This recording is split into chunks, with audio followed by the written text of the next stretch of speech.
संदीप सोनवलकर, इसी में खुशी, इसी में संतोष खोजा जा रहा है। यह हार है जो 30 साल से किला बना हुआ था बीएमसी और 74,427 करोड़ का बजट छोटा मोटा रकम नहीं है। ये कह रहे हैं साजिद भाई यहां पर, अरे 80 भी ले आए, ये क्या कम है? असल में महाराष्ट्र में कहावत है, सर सलामत तो पगड़ी हजार, यानी अब युद्ध में बच गए तो अगली बार फिर लड़ लेंगे। इसी अंदाज में शिवसेना खुश है कि कम से कम बच तो गए, ऐसा तो नहीं हुआ कि पूरा ही साफ हो गया। दूसरी खुशी कि कम से कम एकनाथ शिंदे जो है कमजोर हो गए, यही खुशी शिवसेना को है। तो दूसरे के दुख में खुशी मना रहे हैं। लेकिन ये सच है कि सत्ता हाथ से चली गई, और ये भी सच है कि इंडिया गठबंधन फिलहाल तो महाराष्ट्र में तार तार दिखाई देता है, और ऐसे ही रहे तो भाजपा को और आगे बढ़ने से ये कोई नहीं रोक पाएंगे। अब यहां पर सुधांशु त्रिवेदी राज्यसभा सांसद भी हैं, राष्ट्रीय प्रवक्ता हैं बीजेपी के। वो कह रहे हैं कांग्रेस वोट चोरी का आरोप लगाती है, पहले बताएं कि उनके गठबंधन को किसने चोरी किया। अब ये सवाल तो मैंने पूछ लिया, पर ये महायुति गठबंधन में सेंधमारी या चोरी की आशंका खड़ी हो गई है क्या? अजित पवार तो 7 चुनाव नहीं लड़े ना, महायुति से अलग हो गए, पर पटकनी मिली चाचा भतीजा को। तो जीत में भी कुछ राजनीतिक अस्थिरता, असहजता एनडीए में भी घुसती दिखाई दे रही है क्या? हाँ, एनडीए में तो बिल्कुल असहजता है, क्योंकि एनडीए में बीजेपी जीती है, बाकी दोनों सहयोगी दल बेचारे उनको संतोष करना पड़ा या हार गए। एकनाथ शिंदे जैसे जो अपने आप को नंबर 2 और बहुत बड़ी पार्टी बताते थे, वो सिर्फ ठाणे का एक शहर ले पाए, उसके आसपास के सब कॉरपोरेशन हार गए।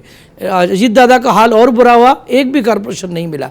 तो सहयोगी दलों को चिंता करनी चाहिए कि अब भाजपा के साथ उनका कोई अस्तित्व बचा है या भाजपा को उनकी कोई ज़रूरत भी बची है या नहीं। तो महाराष्ट्र में बहुत राजनीति बदली, लेकिन अब इतना हो गया साहब, सब कुछ राजनीति भाजपा के आसपास चलेगी, भाजपा तय करेगी। लोग तो ये भी कहते हैं कि भारतीय जनता पार्टी ये जो पूरा गठबंधन में टूट हुई तरह तरह की, वो सारा गेम भाजपा के हिसाब से चला, और इसलिए वोट बटे, जो आप शुरू में कहा वोट बटे तो सब के सब कट गए। वोट बटे तो सबके सब कट गए, ज्यादा कटे महाविकास अघाड़ी में। लेकिन महायुति, कृष्णा भाई, खबर अच्छी है, ट्रिपल इंजन सरकार आपकी बन गई है, बाँछें आपकी जरूर खिल रही होंगी, लेकिन कुछ ना कुछ आप इतने परिपक्व नेता हैं, इतनी राजनीति देखी है आपने, तजुर्बा अच्छा खासा है, ये जीत में भी कहीं कुछ संकट तो नहीं साथ मंडराने लगा है गठबंधन के लिए? नहीं, बिल्कुल नहीं। और मैं संदीप सोनवलकर मेरे मित्र को थोड़ा करेक्ट करना चाहता हूं। देखिए, मुंबई म्युनिसिपल कॉरपोरेशन में जहां उनके पास, भारतीय जनता पार्टी के पास 90 है, वहां पर हमारे 30 कॉरपोरेटर है। दोनों मिलके महापौर बनेगी महायुति की, और मराठी महापौर बनेगी। थाने में हम जीत गए हैं। ना यहीं रहते हैं कृष्णा भाई, ये आपने जो आंकड़ा बताया ये बड़ा दिलचस्प है कि 90 उनकी 30 हमारी, कि बीजेपी ज्यादा आंखें तरेरेगी तो दूसरी तरफ का आंकड़ा फिर भारी पड़ जाएगा, ये इशारा तो नहीं कर रहे? अरे आप आंकड़ों के तो आप आंकड़ों के खिलाड़ी हैं, आप क्रिकेट के शौकीन भी हैं, आंकड़े आपको बहुत याद रहते हैं। देखिए, हम एक फोर्स बनकर लड़े महायुति, और हम लोकसभा में लड़े, विधानसभा में जीते, स्थानीय स्वराज्य संस्था इलेक्शन में जीते, और अब बीएमसी में जीते। और जो भी कॉरपोरेशन हमने साथ में लड़ा है हम जीते हैं। जहां पर थाने में फिर से हम जीते हैं, कल्याण डोंबिवली में आपस में कितनी जूतम पैजार भी हुई है कृष्णा भाई। अंबरनाथ का ही मैं सिर्फ जिक्र करना चाहूंगा, वो सारे कांग्रेसी पार्षद बीजेपी ने अपने खेमे में कर लिए, वरना आपकी बन सकती थी सरकार, मतलब आपका कब्जा हो सकता था वहां नगर निकाय पर। गलत तो नहीं बोल रहा? नहीं, बिल्कुल नहीं। और अभी भी हमारे पास 300 काउंसिलर है। ये जो 29 कॉर्पोरेशन इलेक्शन हुए हैं, 2 नंबर की पार्टी हम ही है। 300 कॉर्पोरेटर हमारे जीत के आए पूरे महाराष्ट्र में। अब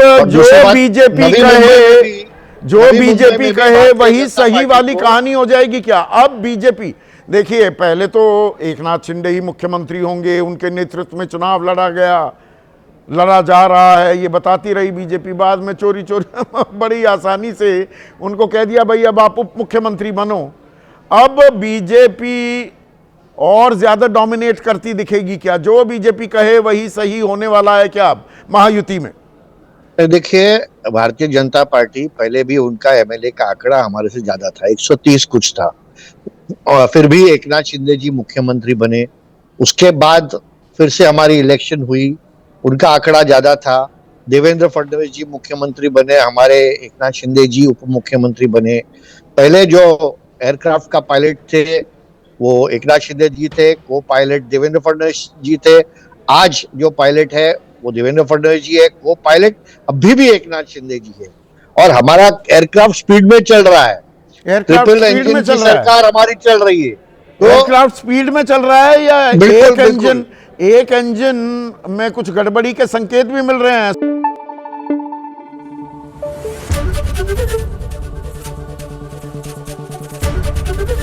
एबीपी न्यूज आपको रखे आगे।